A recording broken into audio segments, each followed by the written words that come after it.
Welcome to News You Missed, October the 13th, 2025. Good morning, everybody, and guess what? We got some crazy stories going on out there. I don't know anyone out there who doesn't know about the big crypto crash. I don't know anyone out there who doesn't know about the peace in Gaza. And guess what? We've even got old prime ministers coming back into power. So let's dive right into the news and head over to Drew for the first story. Thanks, Paul. First up, this morning around 9:20 a.m. local time, President Trump lands in Tel Aviv. He and Prime Minister Netanyahu will meet with the hostages and their families before the president gives what's been called a historic address to the Knesset. Well, Drew, on the back of that story, I've got something to add. Hamas says it won't attend Monday's signing of President Trump's peace deal in Egypt, calling parts of the plan absurd. The group's spokesman says the idea of expelling Palestinians from Gaza is, quote, nonsense. Under Trump's proposal, Israel would release prisoners and pull troops from Gaza in exchange for the return of all hostages. But here's the twist. Neither Hamas nor Israel plans to show up at the ceremony. So it's a peace deal without the people making peace. Only in 2025 could diplomacy look like a Zoom call where everyone's on mute.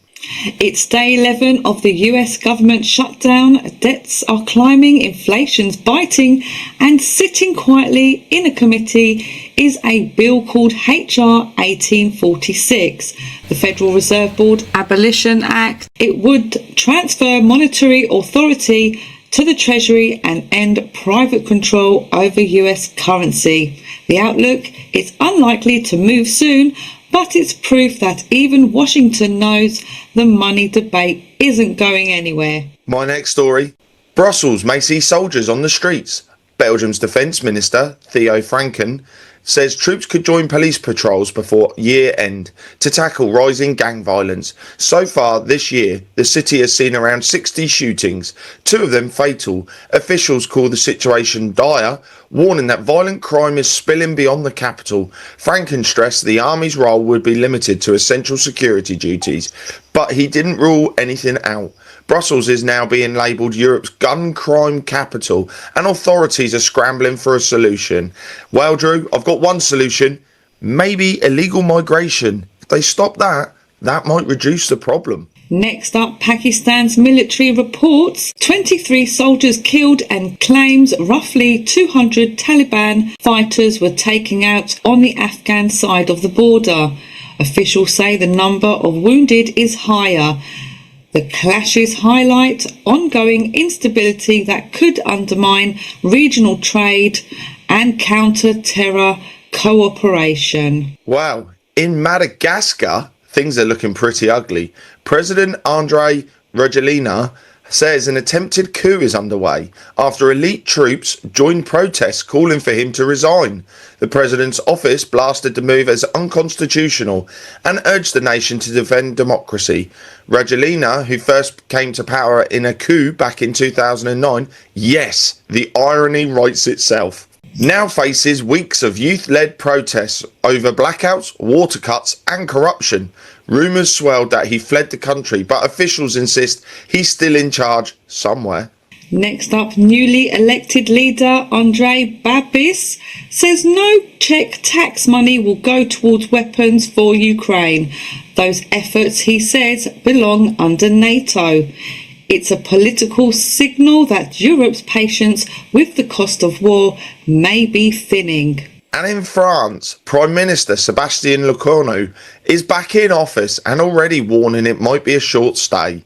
Reappointed by President Emmanuel Macron just days after resigning, Lecornu says he'll stick around only if conditions allow. His first term lasted just 27 days, shorter than most Netflix trials. Now he faces a divided parliament, no solid allies, and the daunting task of passing France's 2026 budget. Lecornu called on lawmakers to end what he called the ridiculous spectacle of political gridlock, though many say that's just French politics as usual. Flying to China, Beijing just announced that beginning of December the 1st, any product containing more than 0.1% Chinese rare earth elements will face export controls, even if the shipment starts somewhere else. This move tightens China's grip on high-tech supply chains and turns rare earth into the next geopolitical bargaining chip. Iran has announced it's suspending cooperation with the UN's atomic energy watchdog, but says it's only temporary. Foreign Minister Abbas Araghchi told State TV that Tehran is ready to return to its agreement with the IAEA if fair proposals are made that protect Iran's rights. The Cairo deal, signed just last month, was meant to restore nuclear inspection after US and Israeli airstrikes in June. But tensions rose again when Britain, France and Germany reimposed UN sanctions, and now Iran says, quote, "We see no basis for talks with the Europeans." Staying on the European train, the EU just launched its new automated entry system. All non-EU travellers will now be photographed and fingerprinted at the border. Britons are told to allow 4 hours for screening. 4 hours? That's long enough to clear customs, eat lunch and binge a whole season of The Crown. Paul, 4 hours? You can see this is some sort of narrative agenda. Fingerprints, probably iris scans coming, blood tests, you name it. This is all building up to full and total control over us. So I am definitely against this, but what I will say is things are afoot. People are speaking up. People are having their say. Next up, President Trump's recent "getting into heaven" comment has sparked debate online. Some called it arrogance, others humility. I'll just say this, it's refreshing to hear a politician remember there's a higher authority than the polling numbers. That's the world. Now let's see what all of it did to the money. Paul, what's your first story for financial funnies? Well, Drew, this is the big one of the weekend. Crypto markets went on a roller coaster this weekend. Bitcoin fell below $110,000. Ethereum lost 20%. And traders who borrowed way too much watched billions vanish faster than free snacks in an office. Leveraged positions got liquidated like spilled drinks at a party, causing a panic sell-off across tokens. But don't panic just yet. Experts say the market is starting to stabilise. As one analyst put it, tomorrow is a new day, and maybe crypto will stop playing hide and seek with our money.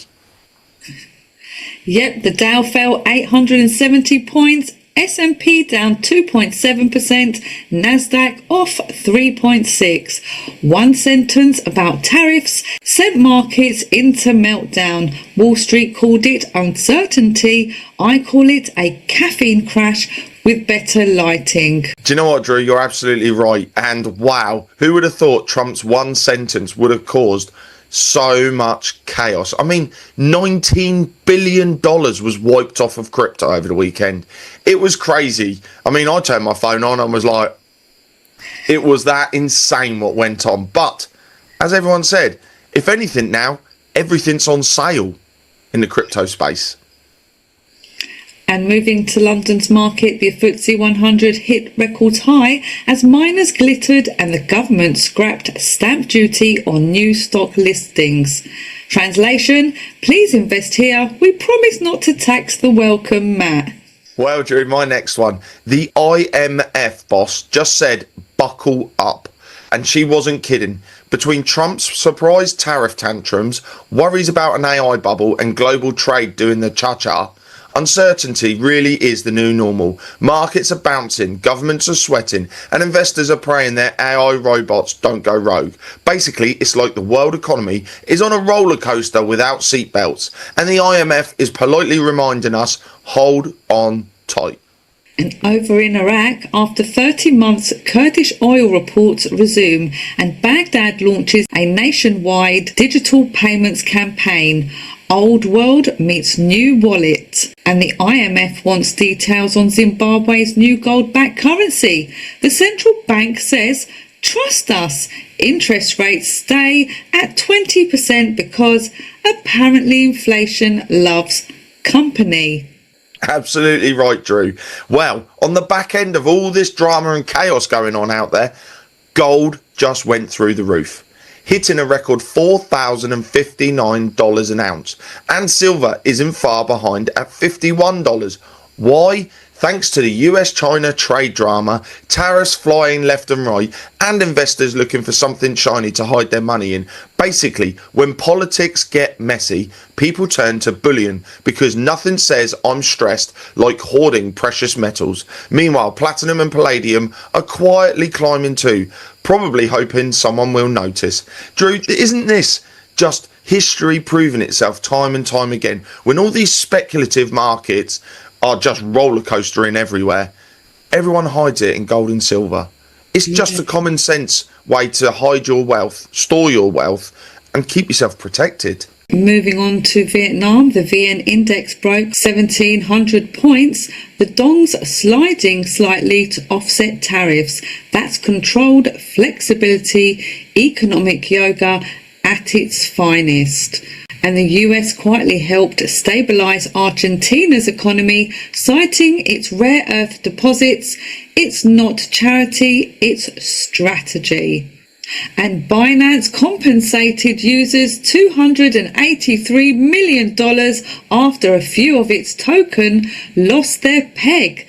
$225 million in shorts got liquidated within 2 hours. Crypto still the only market where Friday night counts as risk management. And finally, over to the hackers corner, where the password is always please don't click that. Fake HR emails, hackers sent messages pretending to be HR. You click, they steal your paycheck. It looks urgent. Call HR directly. And a virus named Steal It hides inside fake games and free VPNs.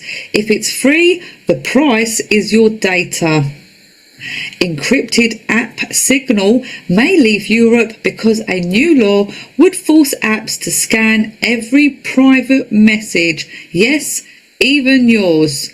And investigating Siri records. And scientists just turned a gaming mouse into a microphone. So if your mouse double clicks itself, maybe stop whispering secrets. You don't need to be paranoid, just aware. Don't click random links. Use two-step logging and keep your webcam covered when you're not using it. Safety is a habit, not a hobby.